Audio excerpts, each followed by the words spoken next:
कमजोरी नहीं है हमारी। क्या नहीं है? कमजोरी नहीं है आदिवासी होना, ये हमारी ताकत है, हमारा स्वाभिमान है और हमारा हक है। क्योंकि जड़ से जुड़े रहना ये गोंडवाना के लोगों को ही आता है। स्वाभिमान से जीना वो भी गोंडवाना के लोगों को आता है। आता है कि नहीं आता? क्योंकि जल और जंगल जमीन की लड़ाई, उनके स्वाभिमान की लड़ाई, अपने आत्मसम्मान की लड़ाई कौन लड़ता है सबसे ज्यादा? हमारे गौड़ समुदाय के आदिवासी लोग, इस देश के आदिवासी लोग जो जल जंगल जमीन की लड़ाई लड़ते हैं। क्योंकि आप सभी लोग देख रहे हैं कि मध्य प्रदेश के अंदर सबसे ज्यादा हमारा आज भी जंगल को काटा जा रहा है, हमारे लोगों को विस्थापित किया जा रहा है, हमारे लोगों को उनके घर से निकाला जा रहा है, मारा जा रहा है, कूटा जा रहा है। हो रहा है कि नहीं हो रहा है? जबकि मध्य प्रदेश के अंदर सबसे ज्यादा संगठन बने हुए हैं। बने हैं कि नहीं बने? सबसे ज्यादा संगठन है, सबसे ज्यादा पार्टियां हैं, सबसे ज्यादा लीडर है, सबसे ज्यादा हमारे समाज के लोग हैं। लेकिन फिर भी कहीं ना कहीं यहाँ सुनने को मिल रहा है, वहां सुनने को मिल रहा है। क्या हो रहा है आखिर? चल क्या रहा है ये? बल्कि सबसे ज्यादा हमारी ताकत है, हमारी जनसंख्या है। मैं इस तरीके के भाषण इसलिए देती हूँ क्योंकि मैं क्रांतिकारी हूँ, नेता नहीं हूँ मैं, तो प्यार वाला शब्द नहीं आता मुझे, है ना? तो मैं इसलिए बोल रही हूँ कि सबसे ज्यादा लीडर्स हमारे हैं, सबसे ज्यादा आदिवासी की जनसंख्या हमारी है, सबसे ज्यादा संगठन हमारे, सबसे ज्यादा पार्टियां हमारी है, फिर भी हमारे साथ शोषण अत्याचार होता है। सबसे ज्यादा जमीन को लूटा जाता है तो आदिवासियों की लूटी जाती है। क्यों? इस चीज को हमें समझना पड़ेगा।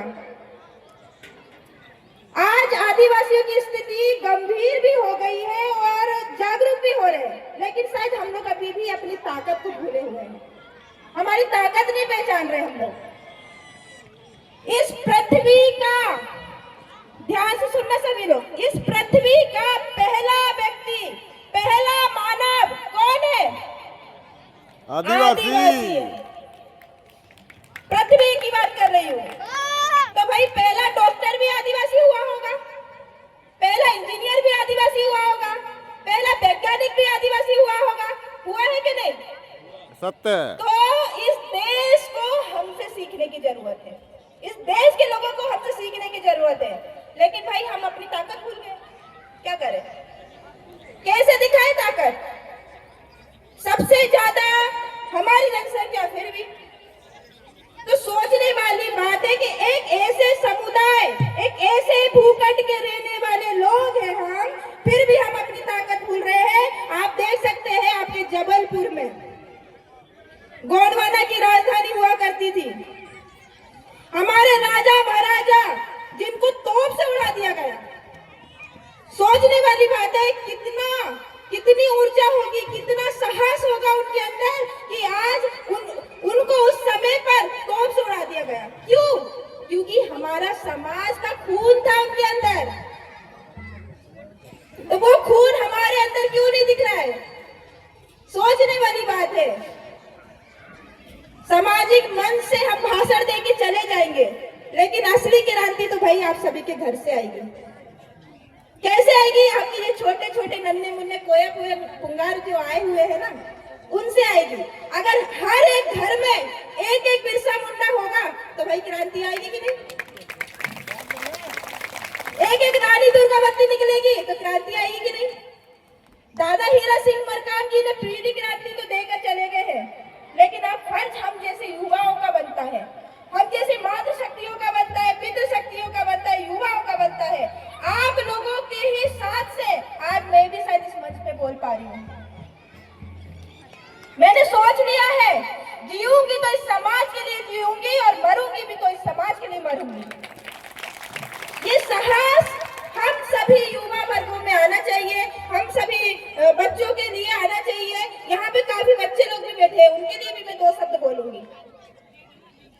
अन्न और जल से बड़ा कोई दान नहीं होता, अन्न और जल से बड़ा कोई दान नहीं होता, और माता पिता से बड़ा कोई भगवान नहीं होता, माता पिता से कोई बड़ा भगवान नहीं होता।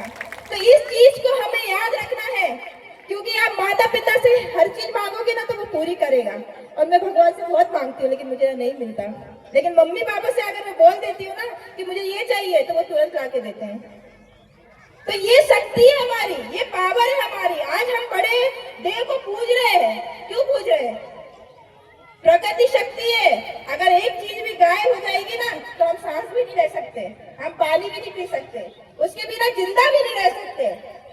तो वो ऊर्जा के लिए हमने बड़ा देव की स्थापना यहाँ पे की है, स्थापना दिवस मना रहे हैं, तो भाई उनसे ऊर्जा